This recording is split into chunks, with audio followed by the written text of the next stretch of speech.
Depends on the type of IOL that's being implanted. If it's a biconvex IOL, it doesn't matter if it's flipped. Yeah, usually I think we have biconvex. No, but if it's a plano-convex or this one of the ones with spherical aberration built into it, then probably you would want to do it the other right way, and I would just change the side of the groove. I would just make a tunnel on the opposite side and do it. Though his technique is also simple, I've tried that also. Yeah, that's good. I feel it's much easier rather than doing a separate. I just want to make one point. As rightly you have said that vitreoretinal forceps are enough to do it. And the Alcon forceps you said is available for 5,500 rupees. Indian vitreoretinal forceps may be available for 1,500 to 2,000 rupees. And that you can use not for that vitrectomy port which you are showing, which is going through 27 gauge or 25 gauge, but for other non-BR people, they can use the same forceps at much lower cost to do this scleral fixation. All the local companies, they are providing so you can do it for 2,000 rupees, not 5,000 rupees. Very cheap. I want to ask one question. If there is nucleus drop, and in that situation, I am not a VR surgeon, I am anterior segment surgeon. So I should put an IOL or not? You're asking not related to this. Okay. Like suppose it's mainly the understanding between you and your piercing room you're referring to. Usually if the IOL is not very dense, like the grade 3 or grade 4, then you can put an IOL and the VSN will just fragment and remove through using a fragment comb. So you not bother about the superior section. Okay. But if it's a very hard black or brown lens, then sometimes surgeon may prefer to take it out to the anterior chamber. Then he may not like you putting an IOL. So it's mainly you have to talk with your referring surgeon who is going to refer and then ask him what he is more comfortable.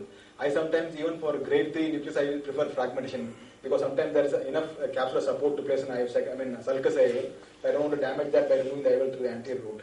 But if the grade 4 black cataract, I may prefer to remove through the anterior route. So it depends upon whom you are referring to and what level of density is still comfortable doing a fragmentation. So another situation. I am anterior segment surgeon and I am in a remote place. Patient doesn't want to go to any VR surgeon. In that situation, what anterior segment surgeon best can do? Refer immediately. I'm telling you, patient doesn't want to go. No, doesn't want to go. No, you want to be safe, then you refer it. There are a lot of other options of anterior segment surgeon best can do refer to VR surgeon. That's the best. One point I would like to strongly say that if there is a subluxation or dislocation, don't put IOL. Universally make it a point. Okay. Because there's no point putting a lens. Anyway, second surgery is required. You are giving an opportunity for your peer to go out and do the surgery. You have done your job, the lens has gone down, you don't want to indulge in, do not put a lens. This is mainly to satisfy the surgeon's ego. I think we'll go on to the next speaker now because we'll be running out of time. He said that you are not using any glue or the suture for fixation. And the size of the tunnel is more than the thickness of the loop. Size of the tunnel is more than the thickness of the loop. Then how this remains there? It's mainly the tightness of the tunnel rather than the size of the tunnel. When you make it this tunnel, the superior sclera and the inferior sclera, you make a section. That tightness mainly keeps it. So the eye has to be a little bit, so that continuous vision keeps the eye hard. And if you make not a ragged tunnel, make a smooth tunnel, the layers of the sclera are tight enough to hold it. It doesn't slip at all. Can I have the next speaker? Sir, one question. Well, if I don't have a glue, then where I put the suture? He is not using any glue. He is not using any. No suture, no glue. Dr. Raviji? Can we use the autologous blood like we are using in the pterygium surgery? No. We have never tried. Totally advocate it for a couple of reasons. One is we don't know how well it's going to stick. Sometimes it just comes off.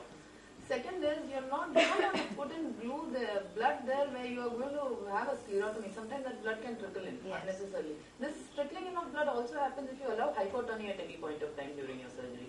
So that's why we always have to have an infusion cannula or an anterior chamber maintainer in there, and at the end of surgery you have to make sure that you've filled up the vitreous cavity enough with VSS and you have an air bubble. I would not really advocate that. If you really have to choose, I would rather advise just put sutures around if you don't have access to glue. about the anterior chamber IOLs, I was amazed and surprised what to do because I have not done anterior chamber IOLs for the last so many years. And then I was asked, are you going to talk or I will be pass it on to somebody else? I said, I'll go and talk. Frankly speaking, I did not know anything about anterior chamber IOLs till I was asked to talk about, and then I started exploring this field, and the story started building in a very interesting way. The purpose of this presentation is to share the same story with you, and it has really led a different experience for me. The basic criticism with anterior chamber IOL is that it is implanted on a platform which itself is not stabilized. That is iris which is moving, it's causing iris chafing. The haptics are put on a vital structure which is an angle which causes glaucoma and hyphema. And proximity to endothelium causes chronic endothelial loss. The other issues are non-physiological placement, uveitis, glaucoma, hyphema, astigmatism because of the larger incision, acute and chronic endothelial loss, cystoid macular edema, and pupillary distortion in putting the anterior chamber lenses. But what we do not understand is that whatever citations we have gone through, the lenses have been put in an emergency situation, like the other doctor was saying, the lens is dislocated, the surgeon is not prepared. The inventory may not be there, and the surgeon did not get a chance to do a proper preparation. So most of our previous citations, those of you who are interested to go through, there's an interesting article by Dr. N.S.D. Raju, and it's available on Google to get an idea of his time and his version about the anterior chamber IOLs. So most of our previous citations are based on older makes with relatively poor finish, and then were our microsurgical skills less developed and less advanced. We did not have that good OVDs. But now we have tumble polished, better finished IOLs. When I talk of tumble polish, you may laugh. Why do you mention it? Single piece, high quality PMMA with flexible and open haptics. They're more standardized sizes, good microscope, vitrectomy support, improved vaulted design. And this has changed the whole perspective and opened doors for review. And then I came to know that the anterior chamber lens, the most standard thing is what we call as Kelman multiflex IOL. This is what it looks like. And then I went to the Aurolab site, and I don't have any commercial interest to know about it. And 3 sizes are available. They are of 12 millimeter, 12.5 millimeter, and 13 millimeter. So these sizes are important in case if you are planning to do an anterior chamber IOL. Interestingly, another design is available, which is quite interesting, and it's a very different shape. I've never put it, so I do not know much about it, but sounds very interesting. So when I was exploring this story, another chapter opened, and I went into an altogether a different area, which is known as phakic IOLs. When we went into the world of phakic IOLs, there were 3 places where you could put the lens. You can put it either in the pupillary plane, or in the sulcus, or in the anterior chamber. And surprisingly, anterior chamber looked like a more favorable destination for phakic IOLs. In the JCRS review of 2003, the phakic IOLs they have mentioned are these 6. And the lower 3, I'll go because this cursor is not moving, so I'll just go and show you that these are the 3 lenses which are out of the 6. These are the 3 lenses which are to be put in anterior chamber. And they are made of, the other one is made of silicone, and these 2 are PMMA, and this is heparin modified PMMA, and the phakic 6.2 on your corner down is exactly what the Kelman multiflex look like. We do know anterior chamber better than our ancestors. We have better tools to deal with. We have UBM is anti-chamber OCT is pentacam, and we can measure the volume, angle, internal diameter, and effective lens position now. These are the photographs which show the OCT picture on the top right, the UBM picture on this side, and the pentacam image. And the two red arrows here are showing the correlation of white to white with the anterior chamber angle. And the point which is interesting is that the relation of white to white with the anterior chamber angle would vary from patient to patient. The advantage of anterior chamber IOL is that it is easy to insert. Thank you very much. It is easy to insert. There is no special training required, no tumbling, no two-hand techniques, very simple. Everybody knows how to put it. It's very less time taking, and no special equipment is required. This last word has to be taken with a finger crossed. The two things which we have to take care is white to white diameter, and the classical description is that you add 1 millimeter to the IOL size, and you use simple SRK2 formula. Now, when we say white to white plus 1, this is entirely not dependable, and what I did, I simply measured the white to white of my 12 patients, and it varied from 10.8 millimeter to 12.3 millimeter. So that means the patients which we are likely to see will have a larger white to white or a smaller white to white. So large variability will be there, and that's why the three sizes which we are currently having may be required to have some more. What we need is a meotic pupil, an empty chamber. That means if the vitreous is there, just do vitrectomy, and a peripheral iridectomy. Another interesting topic, another interesting chapter opened into the same novel. Now we were writing a story, it has become a novel now. And I came across a lens which is made of acrylic, and that's a foldable IOL. It's made by Acrytech of Germany, which goes through an incision of 2.8 to 3 millimeter, and which can be put into the anterior chamber with a small incision in a foldable metal. And that's how your anterior chamber lens looks like. It's very different than what our previous photographs showed in our initial slides. So there is a room to think about it, and newer possibilities and newer things might be taking place. They are unfolding into it. In the JCRS review of 2012, the visual outcomes and prevalence of long-term complications of in-the-bag implantation and secondary implantations were comparable, and they said that posterior chamber IOLs have higher complications because of the PCO, which we don't have anyway in the anterior chamber lenses because there's no capsule. Another study of 2003, which is a better study of 20 aphakic eyes, have classified anterior chamber IOLs as safe option, although they said that a larger period of follow-up is required because of the possibility of development of glaucoma and chronic endothelial loss. The contraindications are shallow anterior chamber, unhealthy corneas. They say it is 1,000, and I would say less than 1,500 we should think about putting it. Peripheral anterior synechiae, more than 2 clock hours, history of glaucoma, history of associated procedures like trabeculectomy.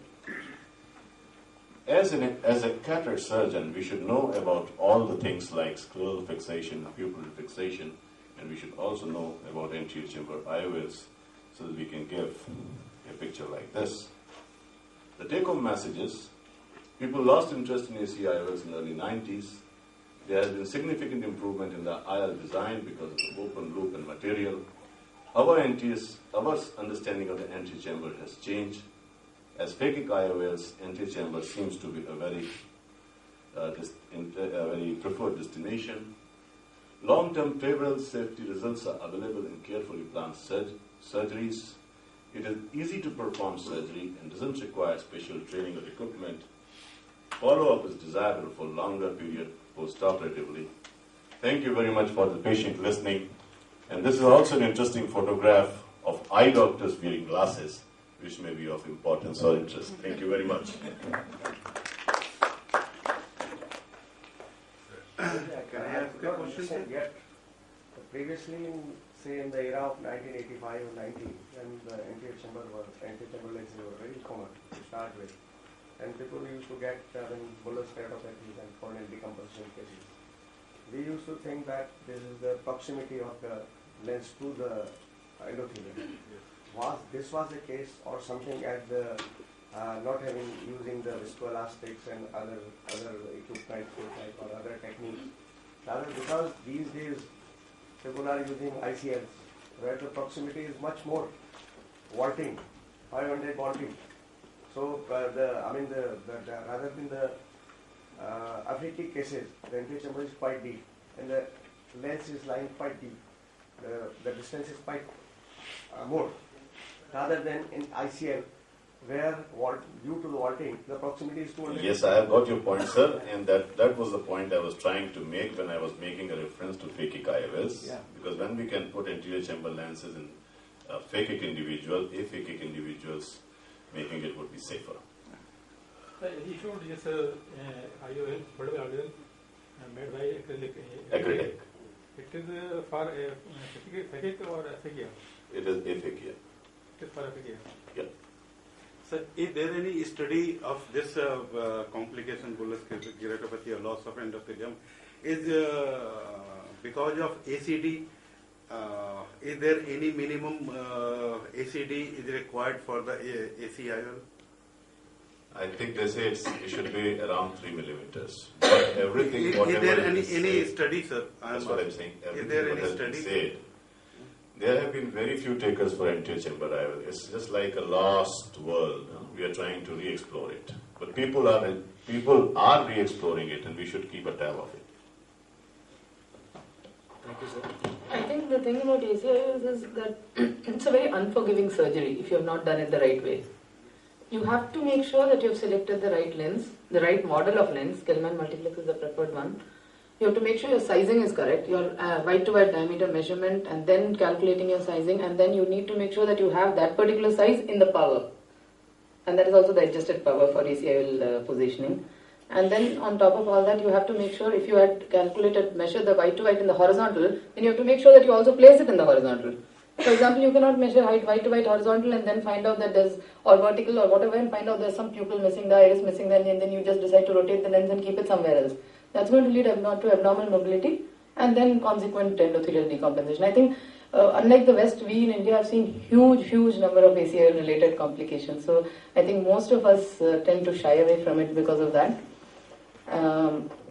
My talk is on complications of secondary IOLs, and I'm not going to be discussing the complications per se. What I'm going to do to try and make it more interesting is I'm going to show you how I manage some of the complications. One of the complications, of course, is endothelial decompensation related to secondary IOL placement. Or most of these cases already have had complicated surgery, which is the reason why they needed to have a secondary IOL implantation in the first place.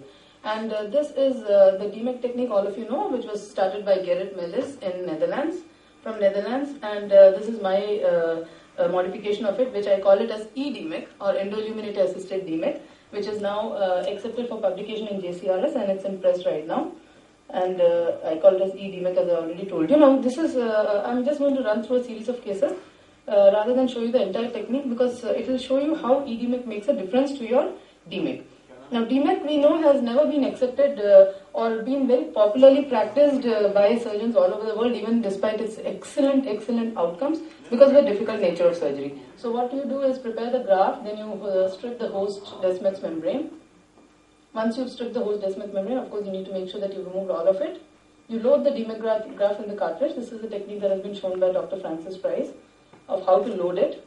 And then what I've done is, if you notice now, I've injected the graft into the anterior chamber.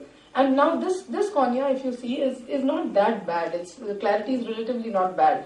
And despite that, You can see the graft reasonably well, but now I want to show you when I put out the microscope light and I'm doing an endoilluminator assisted DMEC. So my microscope light is off, and I'm sure Dr. Sarandan will also appreciate the difference that is there in the illumination when you don't have microscope light on, we are surgeons in particular, where you have the microscope light off and you have only endoillumination on. It makes a world of difference because you can see these minute details which are otherwise not visible. So this is the graft as seen in the EDMIC technique, and your whole surgery becomes much more easier because now you're able to see the graft.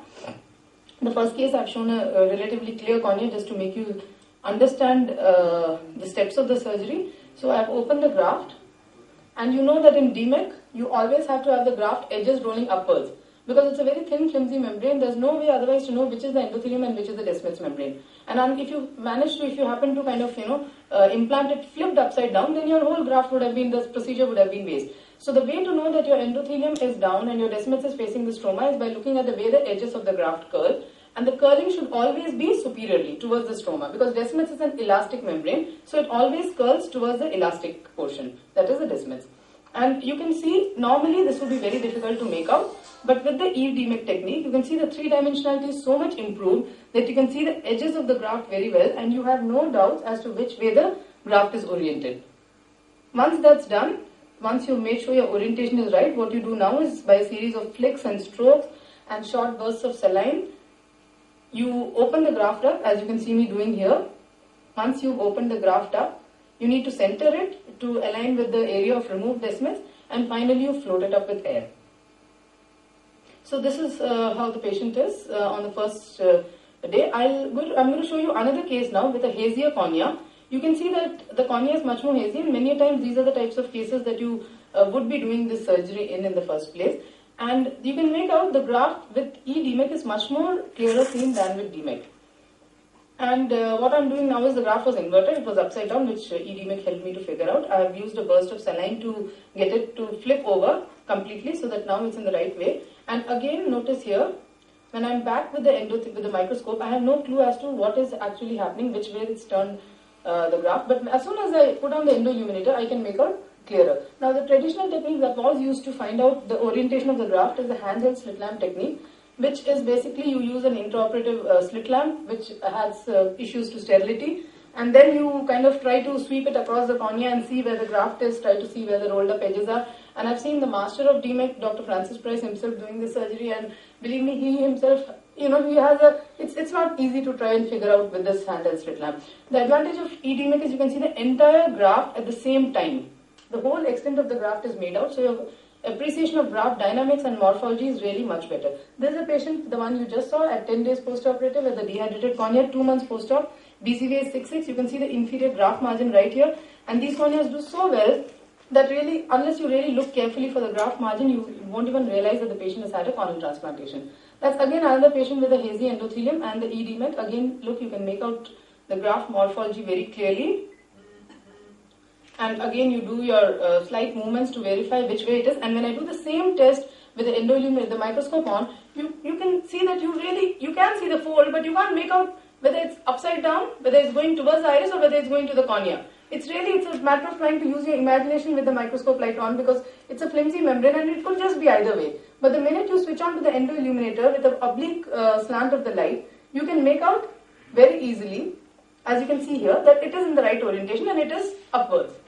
And unless this crucial step is done, your whole surgery is going to be waste. And finally, the other thing is that it's not just for this orientation. That's the graft margin seen post-operatively. That's again the post-operative clear appearance of the patient. So the advantage is that it gives you better visualization even if the dye has faded off. So sometimes you take longer in doing the surgery and the dye fades off, and then it's no longer that beautiful blue that you see in so many videos. It's just a transparent thing that's floating around in the membrane, and in the antechamber it's very difficult to make out. You get better visualization even with hazy cornea. The entire extent of the graft is seen, as I already said. You get good three-dimensional perception. And, it confirms the correct orientation. It helps throughout your surgery. It's not just for the orientation, but it helps in graft unrolling, positioning, making out those folds in your graft and things like that. It gives you much better understanding of what you're doing. And thereby, it makes your surgery easier and faster because you're no longer guessing things. And thereby, the graft damage is also less since you've done the surgery faster and with less graft manipulation, less graft handling. So your entire graft manipulation is less and your endothelial count is likely to be much better post-operatively. Now the same thing has been translated into PDEC, pre-Descemet's endothelial keratoplasty, and what I call it is as e-PDEC. PDEC is a new technique which was popularized by, which has just been started by Dr. Amar. And what he does is he separates the Duas layer also along with the endothelium. So it's not just Descemet's membrane endothelium, but it's also the Duas layer. And what I'm doing here now is I've expanded it with air to some extent. And now I disconnect the syringe and connect the needle to syringe which contains viscoelastic. And when I expand that, you can see that I get good control, better than I get with air actually. Once I've expanded it, I enter with a 15-degree blade and use a Vanna scissors to gently cut along the refined mark. That is my PDEC graft ready for transplantation, and this is one of my cases where I am just showing you. This is a case where I had converted a PCIOL into a glued IOL. But the reason I'm just showing you this snip and not the entire surgery is because I don't have time to show you the entire surgery. But this clip will show you very beautifully how e-PDEC helps you. Now look, this kind of visibility you'll never get with a microscope light. You can actually see all the details with the way the graft hits the graft, with the way the light hits the graft at an oblique angle. You're very sure about what you're doing in the anterior chamber. So that's another patient, pseudophakic bullous keratopathy. This is another technique that I use and which I'm about to submit for publication soon, which is pressurized air infusion or air pump for DMEC and PDEC, where I've used the air pump. Now again, when you've loaded the graft into the injector, it's nice to have the graft already facing upwards when you're injecting it into the anterior chamber. So then you don't have to try to flip it over. And this is again, that's the endoilluminator light, and you can make out, I'm just trying to see which way the graft is facing and accordingly injecting it into the anterior chamber. And now see, it's hazy cornea, so you can hardly make out what is in there. But the minute you put on the endoilluminator, you get a good clear view of what you're doing, and thereby surgery per se becomes easy. DMEC, PDEC, whatever it is not the easiest of surgeries to perform despite endoilluminator, because as such, the learning curve is a little longer than normal, and this membrane tends to just float around without any great control over it. But once you master the steps and you've understood which flicks to use and which strokes to use, it becomes easier. The reason I'm showing you this is, if you notice, I injected the air bubble a little decentered. I didn't go right under the graft and inject the air bubble, which led the graft to go to one side, and it's not a completely centered graft. Now, if the same thing had happened in a DMEC, I would have had to take the Sinskey hook, reverse Sinskey hook, and pull it to the center. At times, DMEC graft being so flimsy tends to tear. You know how the Descemet's membrane behaves. It's a really flimsy membrane. The DMEC graft tends to tear, whereas with the PDEC graft, it's thicker because of the 10 to 15 microns of extra tissue that you have. And so it's much easier to center it, and you put an air bubble. And IOP and light perception are always checked at the end of surgery. And that's basically our technique of managing bullous keratopathy at present. Early bullous keratopathy, you can also do it in some established cases. Unless you have scarring in the visual axis, you wouldn't do it, but scarring below the visual axis can still be taken up for PDEC and DMEC. Now, this is one of the other second complication that I wanted to deal with was pseudophakic bullous pseudophakic secondary IOL implantation with secondary glaucoma. I'm not going to talk about how to handle the IOL here because that's a totally different class in itself, but I'm going to show you a new technique for glaucoma surgery, which I started about maybe 10-11 months back now, and I've termed it as stab incision glaucoma surgery or SIGS, which is somewhat similar to MIGS MIGS in terminology. It's easy to remember, that's why I gave it the name SIGS. Also, it does correspond to the steps of surgery. So this is a patient who's got a scar, a previous trab is seen there, and obviously it's scarred all around. You can see that the conjunctiva is completely immobile because that's the area of conjunctiva that had been dissected. It's just glued down, and obviously there's no filtration there because of the conjunctival scarring. So what I'm doing is I selected an area with mobile conjunctiva by just moving it and checking. I fill the anterior chamber with viscoelastic, and now what I do is I slide the conjunctiva forward. I take a 2.8 mm bevel up keratome. This is the standard phacokeratome that you use. And I take an area which avoids major blood vessels, which is okay. You don't have to avoid every single blood vessel, just avoid the major ones. And you go about 2.5 mm behind the limbus and you enter directly transconjunctival into the lamella sclera. Now, in the lamella sclera, you should be at a plane where your blade is just seen through the sclera. If you maintain that plane, you will find yourself going on across the limbus into the cornea easily. And even though I call it stab incision glaucoma surgery, please, it's not a very gory stab that you just take your keratome and kind of just stab it through. It's basically a controlled dissection where, like in phaco, you go sideways, make sideways movements and make sure that you're maintaining a plane of dissection. You go 1 mm into clear cornea, and then you, just as you go enter the anterior chamber for a phaco, You enter the same way into the anterior chamber. You just dip down slightly and enter into the anterior chamber in a horizontal manner. Don't exert too much pressure above or below and come out. So all of us being phacosurgeons, we all know how to do this. This is really very simple. It really doesn't need much explanation at all. Now what you do is you take a standard glaucoma punch, Kelly's Desmond's punch, and you go through the conjunctiva, under the conjunctiva, through the scleral tunnel that you have created, and you go in and engage that inner lip. Engage the inner lip and take a punch with your Kelly's Desmond's punch. You just have to hold the Kelly's horizontal. Normally we are all, as glaucoma surgeons, we are used to holding it vertical and cutting. Here instead you slide it across horizontally, tangential to the globe. And you can see that's the first punch that I've got. And generally you need to take 2 or more, 2 minimum would be 2, and you might need to sometimes take more punches. That's 2 punches which I've taken. And now what I do is I have already had a paracentesis. I'm going to check the adequacy of leak from the paracentesis. When I instill BSS from here, I should have a free flow of fluid from here. If I don't have that, what I do is inject some viscoelastic again, take an additional punch with the Kelly's punch again. So your end point has to be a free flow of irrigation from the ostium. Now it's very easy to do an viscoelastic removal because all you need to do is go in through that same tunnel. Now you check your leakage on BSS and you'll see that free flow of fluid which comes out. Initially there might be a little difficulty because of viscoelastic which might still be remaining there slightly if you have not washed it out fully. But then once you see the free flow, you know that your surgery is going to be fine. And you know that because I've kind of pushed the conjunctiva away before entering the sclera. It's like when you do vitrectomy, you push the conjunctiva away and then enter for pars plana vitrectomy so that your conjunctival and sclerotomies don't overlap each other. In the same way, because I pushed the conjunctiva away before entering the sclera, my conjunctival and scleral entries don't overlap. They're actually away from each other. The conjunctival entry is more posterior. And finally, I suture the conjunctiva with a figure of 8. Or you can just maybe even seal it with glue, making sure that the glue does not seep into the space. It just has to be on the edges of the lips of the cut without actually entering the subconjunctival space. And now what you do is you instill BSS from here, from the paracentesis, and you can just balloon up your bleb. You can see the bleb ballooning beautifully, and that sign of beautiful bleb elevation is of course a sign that your surgery is likely to succeed. This is the internal lip punch that can be seen. And you can see the bleb elevated there. This is subconjunctival filtration. That's the anterior segment, this real-time ASOCT. That's the ASOCT as it's taken horizontally across the punch. And you can see that's the punch that we have created. This is again, as you go more upwards, subconjunctival filtration spaces are seen. As you go horizontally here. And I'll also show you a longitudinal scan soon. That's the longitudinal scan. And you can see this is the subscleral pathway through which it's filtering. So again, another case, this is not related to secondary IOL, but I'm just going to try to make it, explain it once more. What I've done is slid it in. You can do it for any case. You can do it for, you can combine it with phaco if you do the same thing and take your side port here and your main port here so that it doesn't intersect with the 6th tunnel. The only thing that I've tried it once, I've tried to do the phaco also through the 6th tunnel, but I found that it just becomes too large and it kind of loses its integrity completely.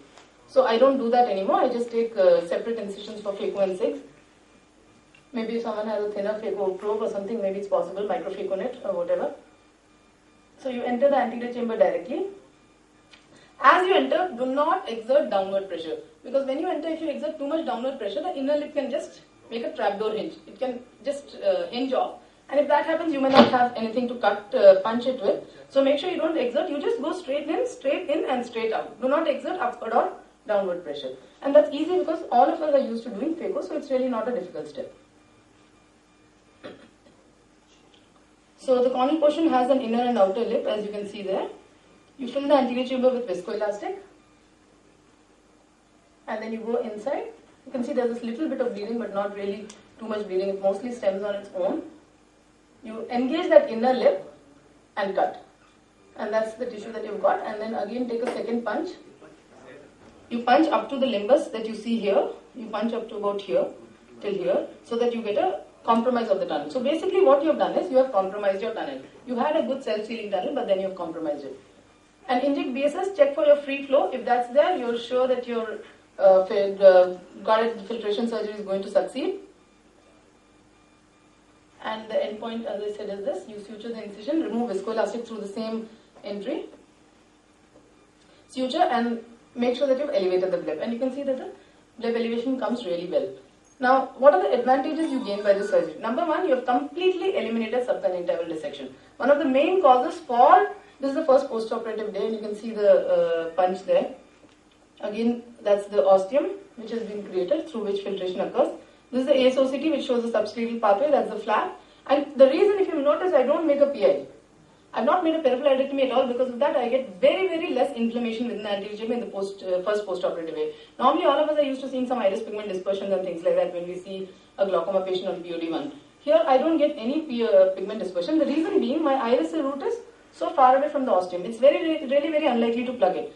I do a PI only in some cases where it's a case of chronic angular closure glaucoma, PAS, peripheral anti-synechia, shallow anterior chambers, or if while I'm doing the BSS irrigation from the side port, I see the iris tend to start peeking towards the ostium. In which case, it's really very simple. You just have to take a non-tooth forceps, grab it, ask your assistant to just hold the conjunctiva up, pull the iris out and cut with a curved planas. It can be done very easily.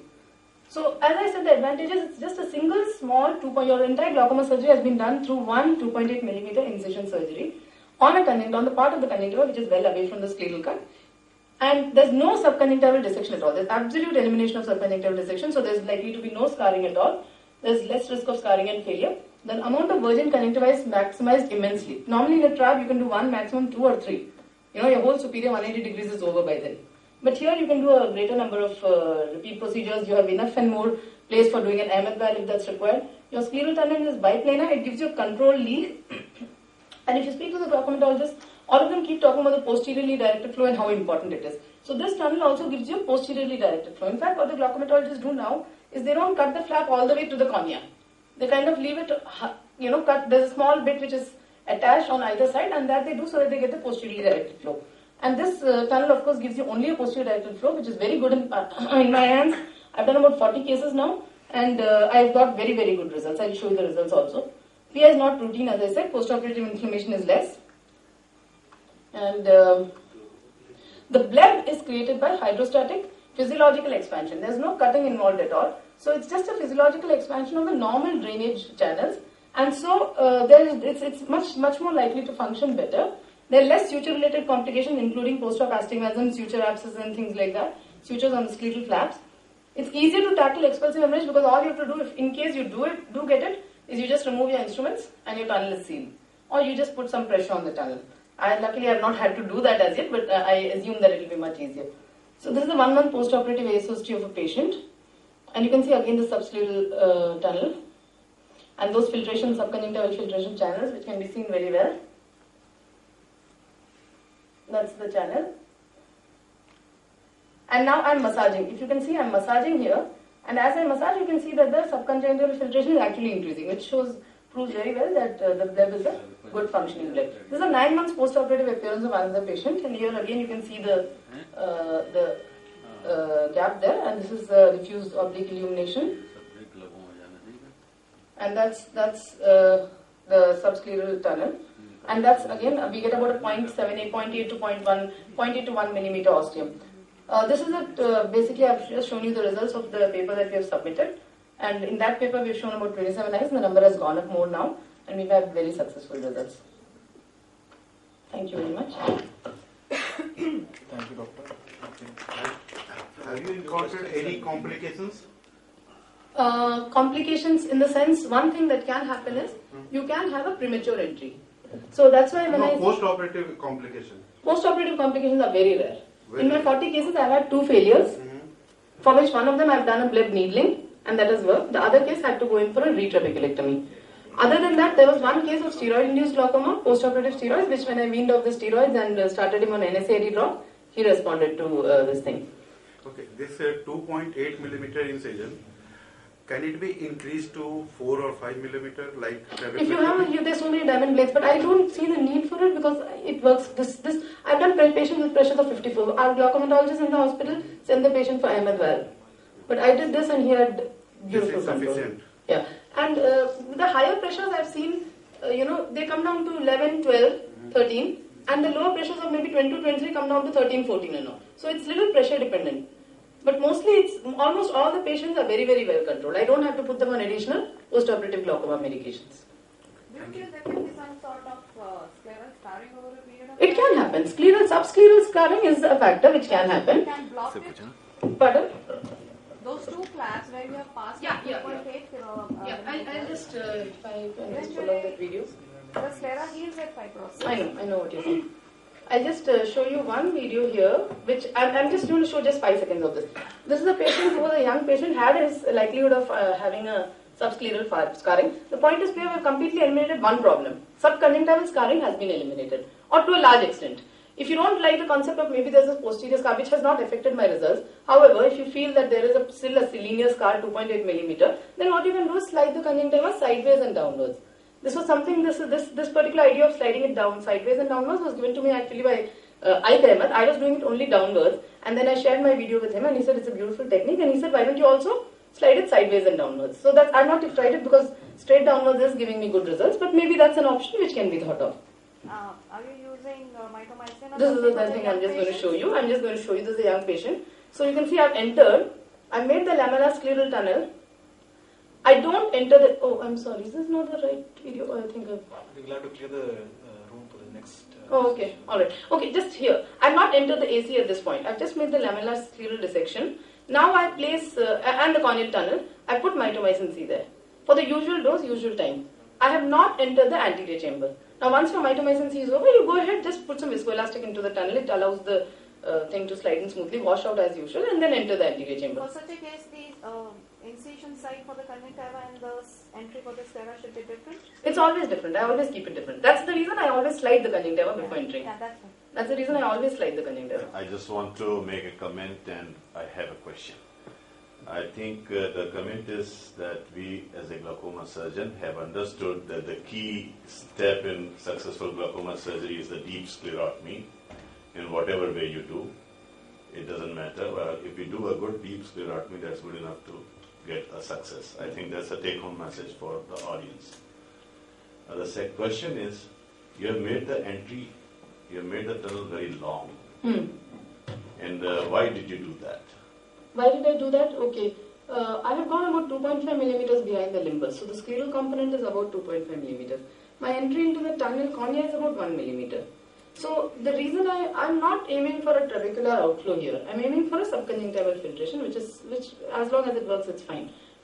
Now for making that ostium, I need to have some corneal tissue there. So that corneal tissue that gives me it gives me a tunnel, a sclerotomy, whatever you call it, it gives me an ostium through which filtration can easily occur. The point I wanted to make whether you can enter earlier and make a sclerotomy. If we can make a smaller tunnel, this would also work. Because I have been doing single entry phacotrap for last so many years, and it works very well. So whatever the tunnel you are making for phaco, the same size is good enough to get a trabeculectomy. And actually what you have shown is... you're doing a scleral tunnel phaco, right? No, actually I am not doing scleral tunnel also. But what you have shown is really a very, very, very interesting thing. And it has actually confirmed that the line on which I was thinking was correct. So it's really very rewarding, and I would suggest that you go for a smaller tunnel. You will still get the same results. Probably, it's likely. Actually, many people have suggested this to me, and I've also thought of it. But I want to have a series where I'm fine. I want to get the technique to work perfectly, and then move on to variations, which is why I have not yet tried out any variation. About the difference between the single site. Do we have to move now? I probably can discuss it over tea, because we may have to clear the room for the next session if that's okay. Thank you everybody for being here. Akhil Tak from Jaipur, and in this instruction course we'll be talking about how to master the toric intraocular lenses for astigmatism management. With me, I have some of the finest surgeons from India and from UK. So I'd like to invite Dr. Rajesh Sinha. He needs no introduction. He's from RP Center. He's Secretary of Delhi Ophthalmic Society. I'll also request Dr. Jagmohan Chawla from United Kingdom to please take the seat on the dais. Dr. Suresh Pandey, who is from Kota and has done extensive work with Dr. David Apple, and Dr. Vidushi Sharma from Kota, to kindly take their chairs. Can you switch the laptop, please? So, first, Dr. Rajesh Sinha will be speaking about who are the candidates require toric IOLs, and how to select these cases, and how to calculate the astigmatism for accurate results. Dr. Rajesh Sinha.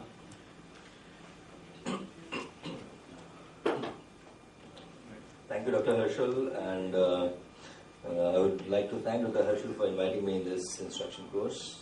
Very good morning to all of you. The question is that we have this stuff, this IOL, toric intraocular lens, available in our kitty.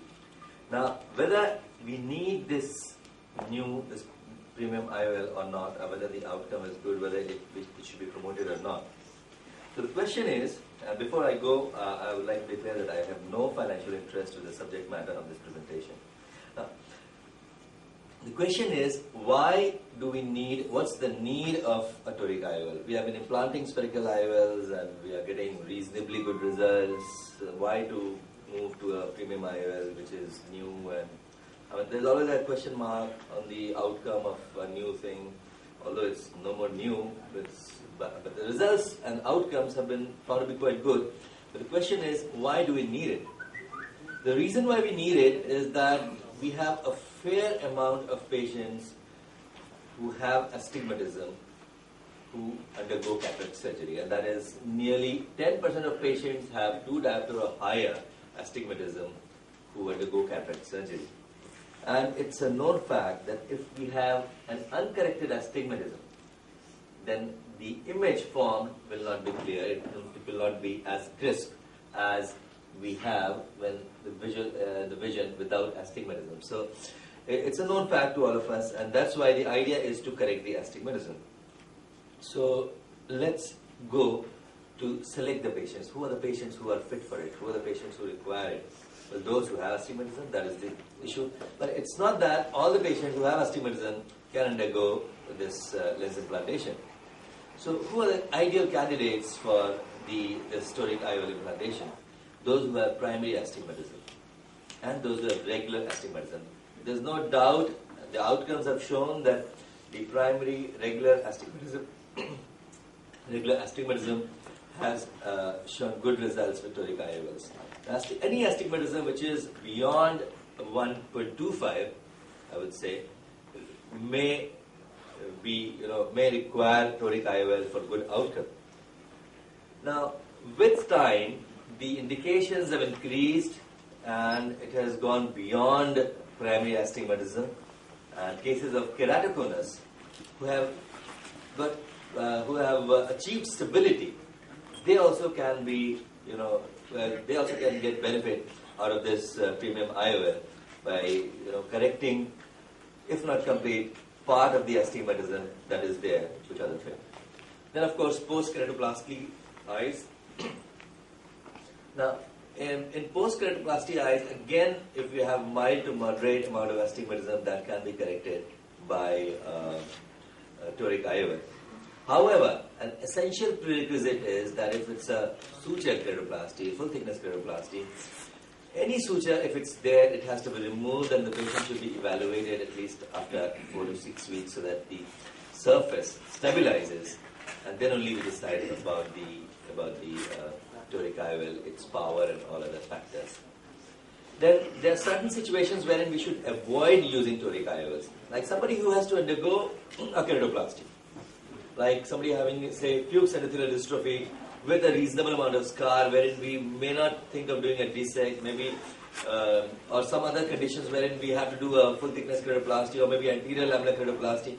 In all these conditions where we are not sure about the astigmatism following the surgery, we should not do it. And keratoplasty is definitely one condition wherein we put so many sutures that the astigmatism can be bizarre.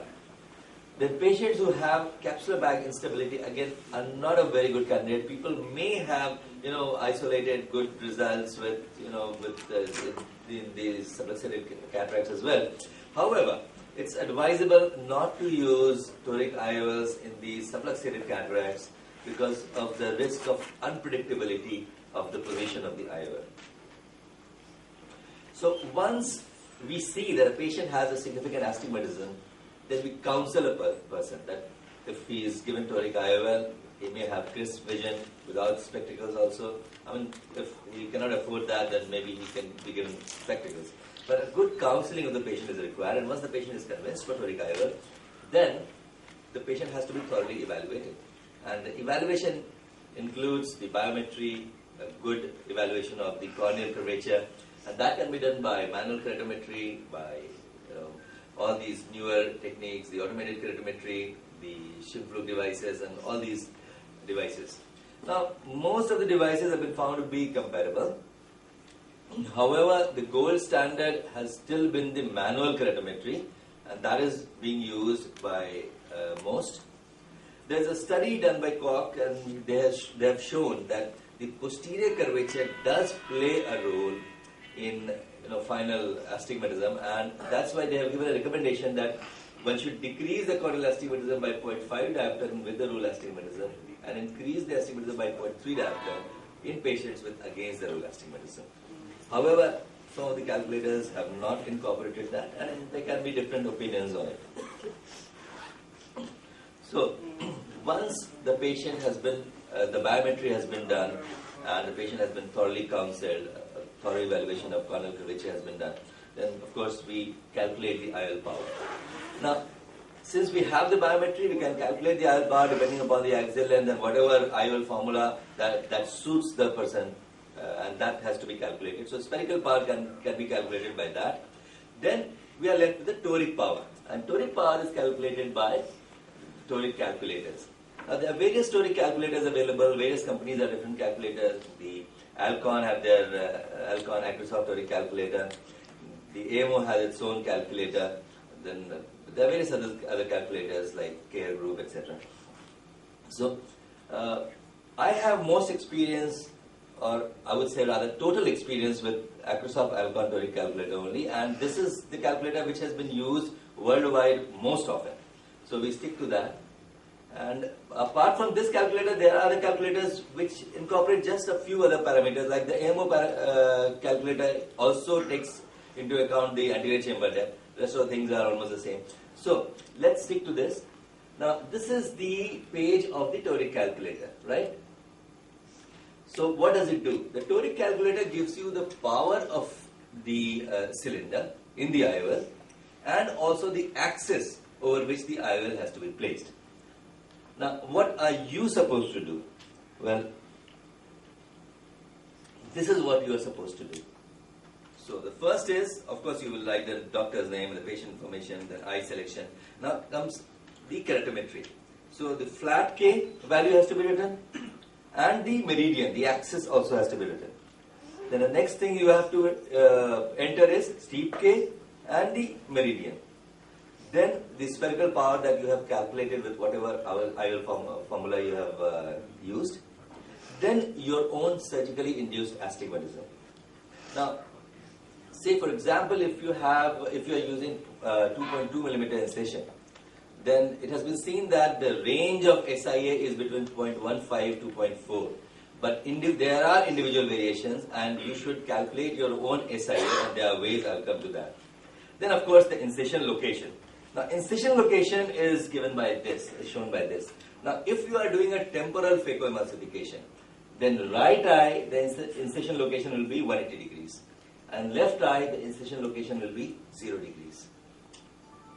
Next is surgically induced astigmatism. This is basically astigmatism induced during surgery by incision, etc. and manipulation of the wound. Now, since the astigmatic values are composite in nature, they have magnitude, they have directions, both the things are there. So they can't just be added or subtracted like that.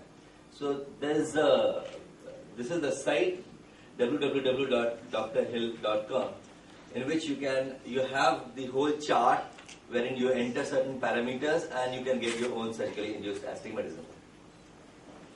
Now, this is the patient chart.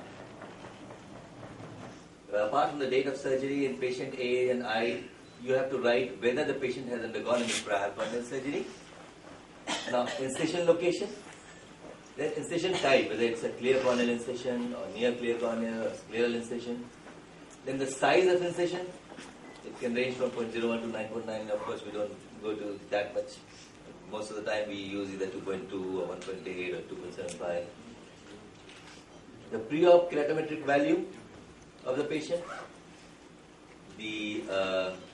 both the values, K1 and K2, then the axis pre-op, both the axis, and then the post-op values, K1, K2, with the axis. Now, once you have entered, then you create, and then that is the surgically induced astigmatism for that patient. Now, you do like that for say 50 to 100 patients, and then you have a good database. And of course, the incision location has to be the same if you are calculating for that location and that size. So for each location or each size, if it is different, but most of the time it is not. So you calculate for 50 to 100 patients, and that is your own surgically induced astigmatism, and that can be entered into the toric calculator. The important thing in calculating surgically induced astigmatism is that you should use the same instrument for pre and post-op keratometric measurements. You can do keratometric measurement by various methods, but manual keratometry is the gold standard, and that is being used. And these are the values actually, the range, it ranges from 35 to 50. Anything beyond this requires re-verification. So you have to be careful in that. And again, for axis also, anything beyond this, beyond this certain range, you have to re-verify. So the idea is that you can get, sometimes you can get a bizarre value, but if you recheck it, you can get a proper value. So that's the reason why it has to be emphasized, because this is important for calculation. Now, this was the part which we entered, right? And then we get it here. We get the values of toricity of the IOL, the cylindrical power, and the axis location. So this sheet gives you the value of cylinder as well as the axis over which the IOL has to be placed. You take a printout of this page, paste it in front of your microscope, and from where you can see clearly, and then you go ahead. So the IOL can be placed as per the position described in this. Now, apart from these calculators, we have one Hoya iTrace toric calculator. Now, this utilizes wavefront also. This is the advantage. Now, this iTrace has the advantage that it gives you the idea of the keratometric astigmatism as well as the internal optics astigmatism. Apart from the other disadvantage, it also gives the advantage that it can tell you that this is the model that you need to use. However, if you want to have variable astigmatism in the post-op period, because it gives you the post-op astigmatism with that particular model as well. So if you want to have any change, any variation, you can opt that model. So this is the flexibility with this toric calculator. There are many, I think 10 monofocal toric and 4 multifocal toric IOL models currently available. Now the Acrosoft toric IOLs have, this is what I have used. It starts from corrects at the corneal level from 1.03 to 4.11 diopters. Now the idea is that you can use any toric IOL, but the results in terms of stability of IOL, in terms of non-rotation of IOL in the post-op period has been found to be best with the hydrophobic IOLs, because these hydrophobic IOLs have the best adhesiveness with the capsule. So there is a shrink wrap effect of the capsule, and it adheres. Once it is placed in its position, it stays there. So once you have found out that which IOL to be used, which power is to be used, what is the axis of location, then the next step is to mark the axis on the cornea of the patient. And from here, I think Dr. Harshal will take over. Thank you. Thank you very much, Dr. Rajesh. There are a few points I'd like to add here. That firstly, we are looking for a corneal astigmatism here. So suppose if the patient has a 2 diopter of corneal astigmatism, but is wearing glasses of 3 diopter. So we have to forget about the spectacle power which he is wearing. We are only concerned about the corneal astigmatism. Okay. And secondly, do you rely on only one reading of the keratometer, or there are multiple readings which you take? And what is the opinion of panel also? Yeah. About Dr. Jagmohan? Yes, multiple readings are important. Yeah, I think your manual K, your auto-ref K, and because and even IOL Master C, all these devices, your manual keratometer, your auto-ref keratometer, and topography-based keratometers, they all take the measurements from only anterior cornea. And they assume a fixed ratio, a keratometer index of 1.3075, and then they convert them into the total corneal power. And one more thing that in all these online calculators, only the axis length is nowhere. It's only, I think, is the AMO toric calculator. Inside. Yeah. Inside. Which in includes, AMO they incorporate ACD. axis length they include. And why this axis length is also important, there is a very good study which I would like to share. See, suppose here we have, these are the Hoya toric IOL which are available. Here we have a T9 model which has a 6 diopter of power at the IOL plane and which comes out to be a 4.12 diopter at the corneal plane. So they assume a fixed ratio of 1.46, and this is the way they convert, assuming a fixed ratio of 1.46, so it gives this value. But there is a study which studied the influence of axial length and corneal power on astigmatism power of toric IOL. That what effect the axial length of the eye and the corneal keratometry has. So this table shows clearly the ratio of the IOL plane toricity at corneal plane at a function of axial length and corneal power. So to simplify it, I've taken this example. Suppose the axial length is 30 millimeters and the K of 48. So here K is 48 and axial length is 30. So this ratio goes to 1.86. So assume that you are implanting a 6 diopter, T9 model 6 diopter. So you assume that it's a 4.11 at corneal plane, but actually it is, if you divide it by 1.86, which is the real ratio, it comes out to be 3.2 at the corneal plane. So in patients who have the high axial length, we can use this table and we can come to the calculations that how much effect we are going to get, real effect at the corneal plane. I've included all these tables and Boilet toric nemogram in all the CDs which are given so that everybody can take out the print and keep in their clinic.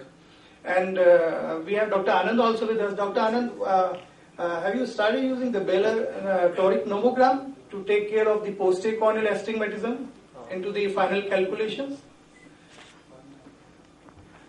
Can you do my one, please? That's okay.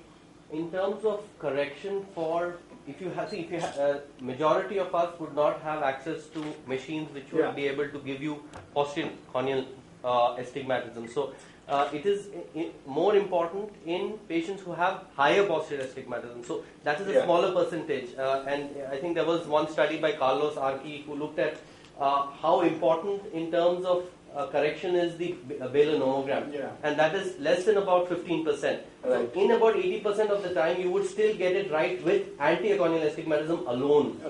If you have access to a pentacam, OpScan doesn't give that good reasons for posterior corneal astigmatism, but if you have a pentacam, sure. I think the surest way is the Holiday IOL constant, which is there with the pentacam, which can give you the absolute corneal power. That I think should be how it should be done. Yes, Dr. Rajesh. Yeah, actually, that is one way of doing it. Basically, in other calculators, they have used the manual K. Finally, if there is any variation, they once again go back to the manual, the standard technique of calculating that is manual K. They take it as the most standard technique. But yes, the newer versions are there, like as you said already, formula using and pentacam. That is one option. The other thing, as you mentioned, that I will also agree on that in majority of patients or in most of the patients wherein you don't have too much of variation, like say as for example you will be discussing about keratoconus, maybe in that posterior corneal power may be of significance, but in majority of routine patients, routine cataract patients, the posterior corneal power may not be of much significance. Okay. Thank you very much, Dr. Rajesh. Thank you.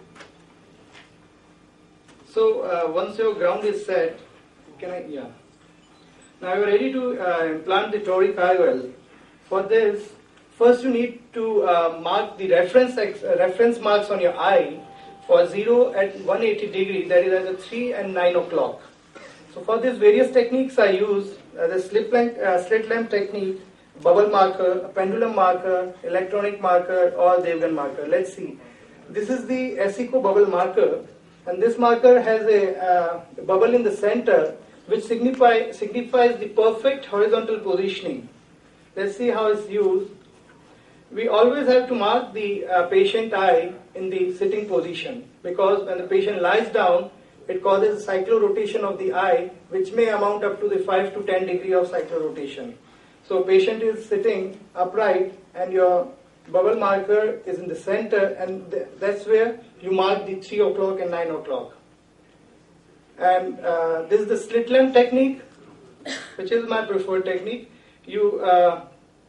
Patient is sitting on the slit lamp looking straight ahead, and you narrow down the slit beam, turn it horizontally, and at the 3 and 9 o'clock position, this is the 26 gauge needle, you scratch the epithelium of the cornea at the limbus, and these micro abrasion on both the sides, they take stain very well, because if you mark it directly with a broad tip ink pen, the marks may fade away, which are around 5 to 6 degree mark, but here you always have a stain which is deep and it doesn't go away. So then you put the ink at the tip of the 26 gauge needle and mark on both the sides. So that's how your reference marks are there at 3 o'clock and 9 o'clock position. This is the Aki Hushel's toric marker, which is electronic. It has 3 lights here, and you can mark even directly on the cornea. So if you are tilting on one side or other side, it shows the orange or red beep, and if you are perfectly horizontal, it shows a green light here. And this is the pendulum marker, which can also be used, and they are studies which have shown that the slit lamp marking technique gives the least vertical misalignment, and the pendulum one, it gives the least rotational misalignment. So here is a new tool which is available in the Hoya iTrace surgical system. They have incorporated a Zaldivar caliper. It's now see, this is the 180 degree mark which I made here, and the other mark was not exactly at 0 degree, So this Zaldivar caliper, I need to place my IOL at 167 degree. So had I used this mark, I would have been at 157 degree around, So when I put this Zaldivar caliper, it itself calculates that you need to go all the way to 172 degree to get your mark at 167. So it's a very beautiful tool which is there in the Hoya iTrace system. And remember, always carry your surgical plan in operating theatre, because you may forget or you may flip your axis, So for the toric IOL implantation, if you use the OVD to implant the lens, a 3-step procedure is used. Implant your IOL in the capsular bag, keep it 20 degree, 15 to 20 degrees shy of the final axis, go behind the IOL optic, remove completely the OVD, because residual OVD may cause post-operative rotation of the toric IOLs, and then do the final alignment. Now see, so this is the Mendes degree gauze. It's better if you use a titanium this degree gauze, because the metal one, the steel one, it gives a lot of glare when you are marking the eye. So titanium one is always better. And align it to your 0 and 180 degree mark. And this is the eye which I am marking at 82 degree. Again a 26 gauge needle to put very small thin mark here, and keep it firm. Your cornea should be dry to take up good marking. Again mark on the opposite side, and then using the Boris Meridian marker, which has 2 blades. This is my incision axis I'm marking. My incision is at 20 degree. Then I take this Meridian marker and put the ink over it and align these 2 marks. So now I have a perfect marking at 82 degrees. Wait for a few seconds and then wash the eye. So this is the way you can just a minute. Put the this is your steep axis with which you need to align your toric IOL. And here I don't use any OVD to implant the IOL. That's the hydroimplantation technique. It has its advantages. There's the toric IOL, which is smoothly going in the capsular bag. Now, when you don't use OVD, the viscous substance is not there between the IOL optic and the post-A capsule, and it gives a very good sticking effect to these hydrophobic IOLs. Now, using the Q-lens hook, I'm rotating. These are the toric marks. I'm rotating to its final axis. This is another video. See, this is the mid-dilated pupil and a floppy iris. I place the marks at the 23 degrees here. And this is the Hoya preloaded toric IOL. Again, I put my irrigation cannula in the eye, implant the IOL, and with the Q-lens hook, I'm rotating it into the capsular bag.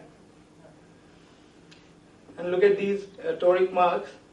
If pupil is small, you need to retract the iris to see where your toric marks are.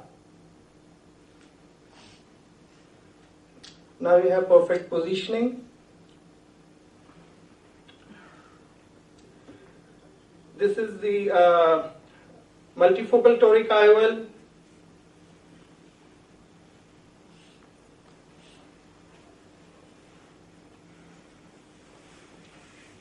It's going in, you can see these marks lying here.